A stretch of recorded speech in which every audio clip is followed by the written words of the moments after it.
Recorded at 2024's GCSAA Conference and Trade Show in Phoenix, Arizona. Here's your host, SiteOne Golf Associate, Max McGee. Tom, welcome. Thanks for dropping by and seeing us at the SiteOne booth here at the GIS in Phoenix. Thank you, Max. You mind introducing yourself and telling us where you're from?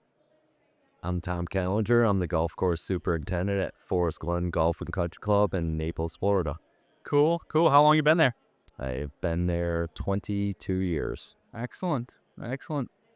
Starting off, what got you into the green industry, more specifically being a golf course superintendent? Tough question. Yeah, That's a long time ago. That's all right.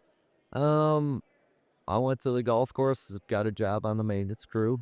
Were you a player first, or did you? Yes. Okay, so you liked the game first, Yes. and then thought of maybe just working there. It kind of didn't work out that way. Oh. It was just one of those. I liked mowing grass. It never bothered me. I thought, someone's going to pay me to mow grass? Wow, this is pretty easy. I don't get paid at home to mow the yard. So that's how I kind of got started in the business and ended up going to school at Michigan State. Oh, yeah, Michigan Stater. And did you have some other jobs prior to Forest Glen? Where'd you go after school, and how'd you get to Florida? Well, this is a 30-year career you're talking about. We don't have all day. all day, but me. Give me the... Prior to Forest Glen, I was the superintendent at Palmyra Golf and Country Club in Naples. Okay. Prior to that, I was at a course in Houston called Eagle Point. Oh, yeah. And Great Wood.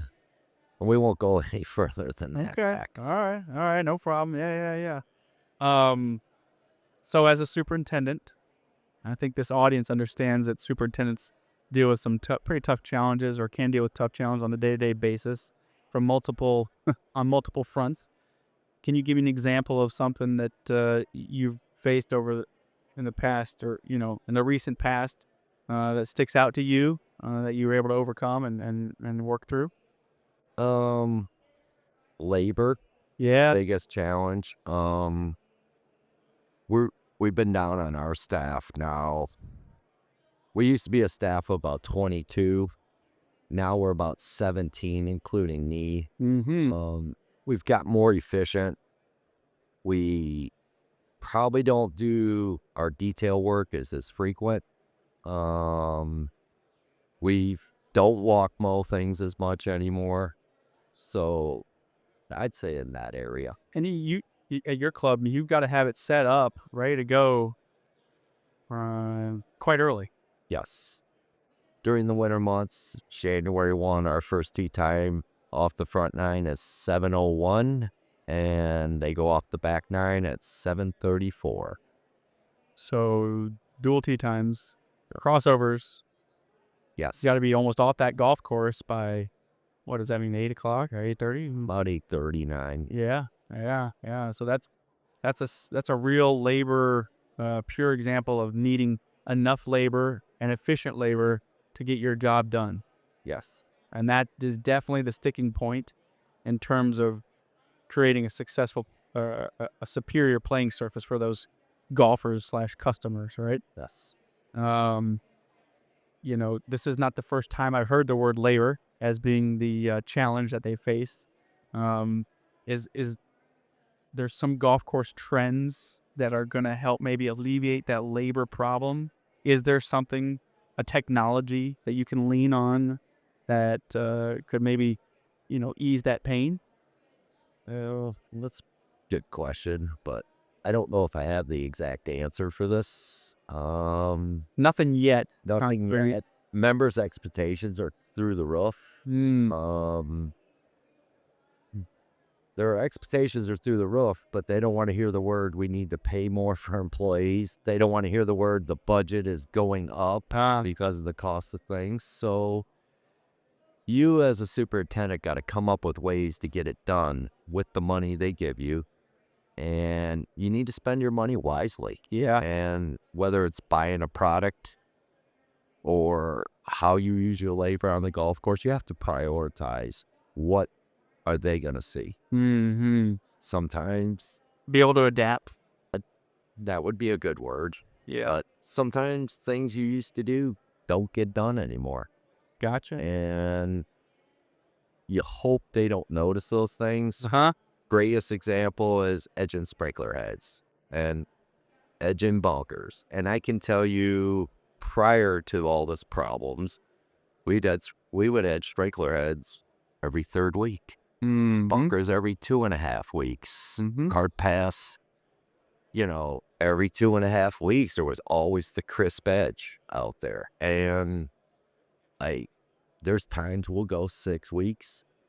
I've seen our sprinkler heads growing over. Sure. And the funny thing is, not one member has ever said anything about this, About a sprinkler head. about a sprinkler head being edged. And, in years past, we'd do it. And I guess they didn't even notice we did it. But I think that was for more personal satisfaction. Yeah, it was your expectation. It was my expectation. And then you got to realize when push comes to shove is that the best use of our shortened labor? Right. And they're obviously probably going to recognize the green surface a little more than if the sprinkler head is freshly edged. Or the card pass. Not one person has ever said anything about a runner in a bunker. Yeah. Besides me going by going, God, that looks like crap. Yeah, that's true. That's true. You touched on customer expectations. Where do you think that elevated level of customer expectations comes from? Is it just sheer comparison to the course next door? Is it what they see on TV? I think it's more of what they see on TV. They have no concept that for 2 weeks straight, that crew is mowing everything out in the morning, coming at night, doing it for 2 weeks. They're mowing greens, double mowing in the morning, double mowing rolling them, then double mowing at night, and double rolling them. Yeah. And their green speed's 12.5. Yeah. And they only do it for 2 weeks. Yeah. And members think that's every day at these clubs, and they're not even true. I know. It's not sustainable on a routine, It's not sustainable on the health of the grass plant. That's for certain. Yes. So, yeah, a lot of that stuff comes from TV and the high-end tournaments that, become televised. So, it comes down to you almost having to temper those expectations. You do the best you can. Whether they're open to listen, that's a different thing. They don't listen. They don't listen. Yeah, I know. I've heard that before too. Let's talk about projects. I think you've got pretty substantial renovation coming up this summer. Do you want to expand upon that? Yes. What's we cooking? We are doing an $8.5 million renovation, which will include a complete regrassing of the golf course, changing of grass on our greens, changing grass on our approaches. Irrigation, we just put in a new pump station. We are removing all our bulkheads on the golf course and replacing them with cap rock walls. We're doing Billy Bunker. And there's probably a bunch of stuff I'm missing in this. Sure. Turf type. Turf types. Our greens are going to be Tiff Eagle. Gotcha. We will have Tiff Grand approaches and Paspalum Supreme on the rest of the golf course. Excellent. You're going, for the people that don't know, you're going from Paspalum greens to the Tiff Eagle. Yes. Gotcha. Was that kind of a member want, a pro want, a Tom want? A combination of all. Gotcha. You arrived at that conclusion together. Yes. Good. It's a good way to get there, huh? Yes. And it's going to be started. We will start April 1. April 1, complete, back open, hopefully when? If you talk to our board members, they like October 15th. Realistically, goal is Monday before Thanksgiving. Yep. No later in December 15th. And it all depends on how the summer goes. Yeah. We have that very proactive in our project. We have all our sprinkler heads on property. We have all the cap rock already delivered. Saw that property. Yeah. We're going to need some fill dirt. We have that already on site. The pump station is in its new position on the golf course. Okay. We just can't hook up yet because where we got to do all the tie-in is up by the driving range and under that cart path. So that building will be demoed. Max, you've seen it. Yep. And so there's a lot going on. We have our architect is Ron Force. Okay. Well-known architect. Especially in the Naples area. In the Naples area, he's done Pelican Bay, Okay. Hole in the Wall, Cypress Lake. Yes. I'm trying to think of the other courses he's worked on in Naples. Yep. That's good. And you got your contractor lined up. Yep, Mr. Jim Glaze, probably the best contractor I've ever worked with. A good dude. Yes. Well, good. Looking forward to watching that come to fruition with you. And SiteOne, of course, will be there side by side as you need little things here and there, I'm sure. Really? We'll be ready. So, as a superintendent, you probably hear some pretty funny misconceptions about what the general public might think of a superintendent. Can you give me an example? Carl Spaglin. Ah, yes. The famous. Misconception is I play golf all day long. Uh-huh. And the truth is? Play golf, but Not all day. most of my day is spent maintaining a golf course. Yes. Our job's changed a lot in my 30 years as a career. Really? I feel the computer was supposed to help us. I feel the computer has been our enemy. Was in a distraction? No, as in reports, spreadsheets, record keeping that your GM wants, members, emails, answering emails all day. It's changed a little. When I was first superintendent, my paperwork did barely minimal. nothing. Yeah. You were able to focus. I was on the golf course all day long. You were able to focus Right. at the real job that you're put there to do. Right. Now it's meetings. Now you're a manager of people and time and money. Meetings, money. You ask GMs, dealing with them, controllers at the club. HR is probably a little different than when I got started on there. Sure. In the business, things have changed. You've got to, so yeah, in the last 30 years, communication has become more ever present and people expect it more often. The problem is it can cloud your day to day and maybe take away from the real tasks at hand. Perfect example. If he showed up and I didn't want to see you, Yeah. say he's on the golf course, I got no way to get a hold of him. Right. Well, right now you're pulling in the driveway and you're calling me on the cell phone. Hey, I'm here. Yeah. There's no getting away. There's no getting away. Unless I tell you I'm not here and then you're like, well, I'm sitting next to your vehicle. I know you got to be. You're here somewhere on me. You can get back here. Why not? Yeah. Yeah, that's true. Back to the Carl Spackler thing. You guys would are love to go up to the clubhouse and wipe all the flowers out in front of the members like he did. Yeah, just take a sickle to them, I'll just use a pitching wedge pitching wedge, and just leave the flowers there right in the walkway to the club Dead. and see what happens. dead right there in the walkway. Yes, that is the ultimate, I think, superintendent desire of some days. I'm sure that would make you that would give you a little stress relief, huh? Yes.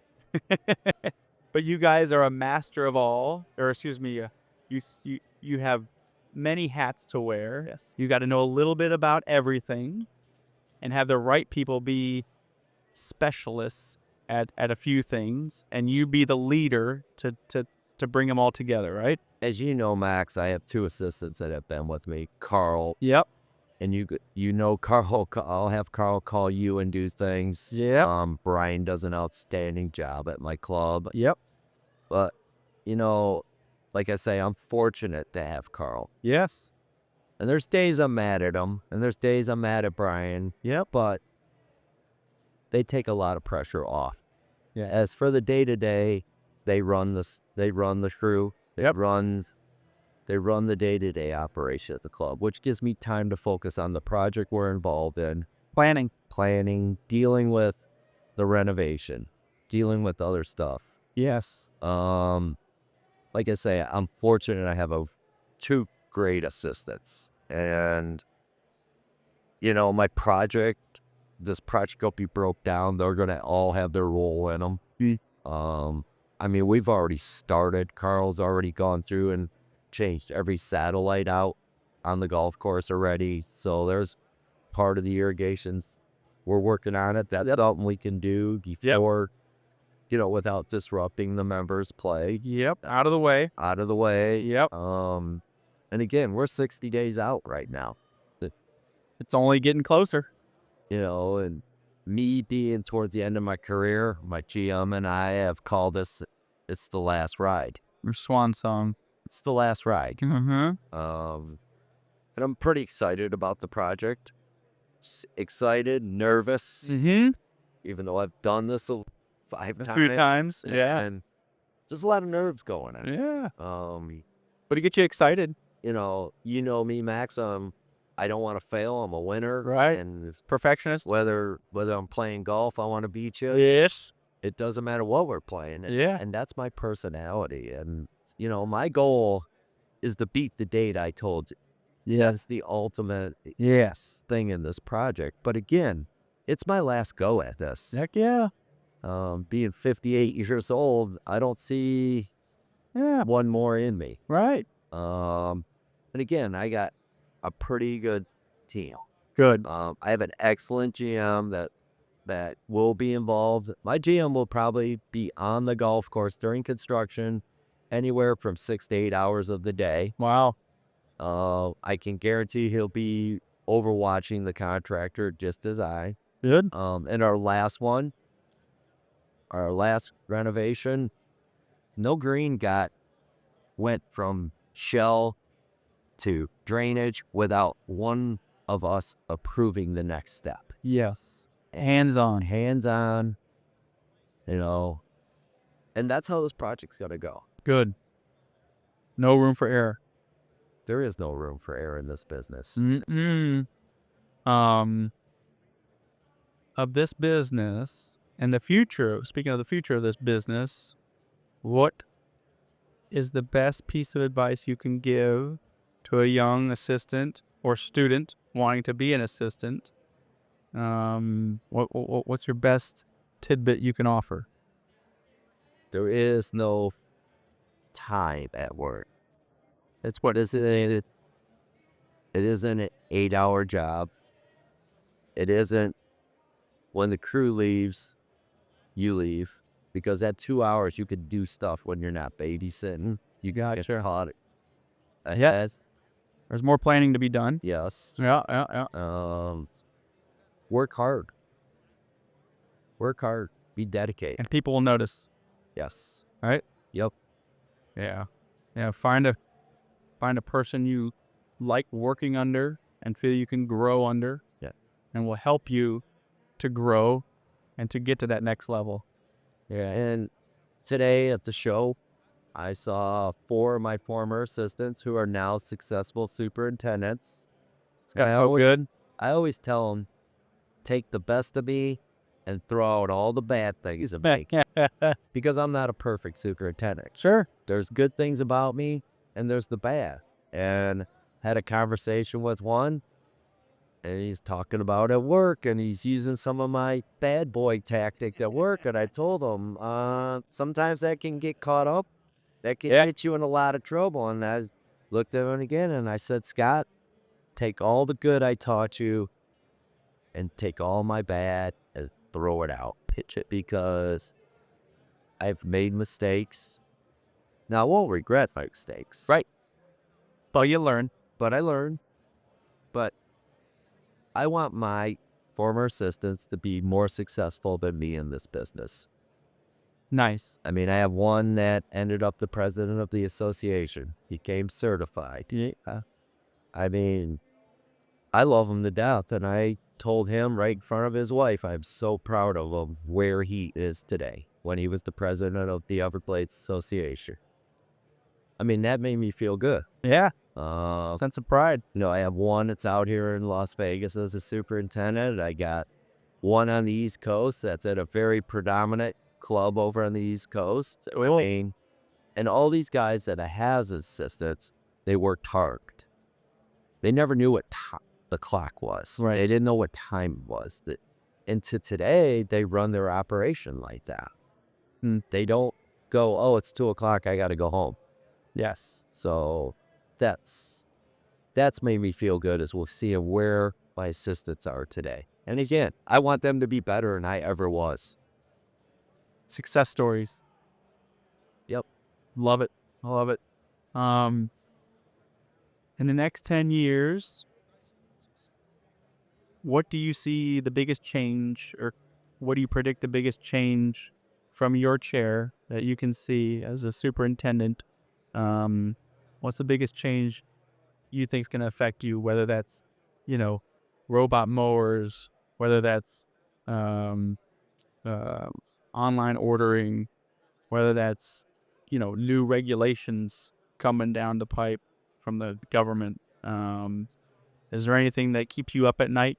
No. Well, first of all, on that 10 years, I won't be in this business in 10 years. I'm too close. So it's not your, 5 years and I'm done. Gotcha. Possibly 6.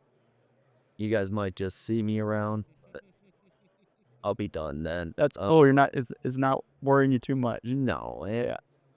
Yes, stricter regulations. BMPs are going to be very important in Florida. They're real. Where we are. It's a real thing. Yes.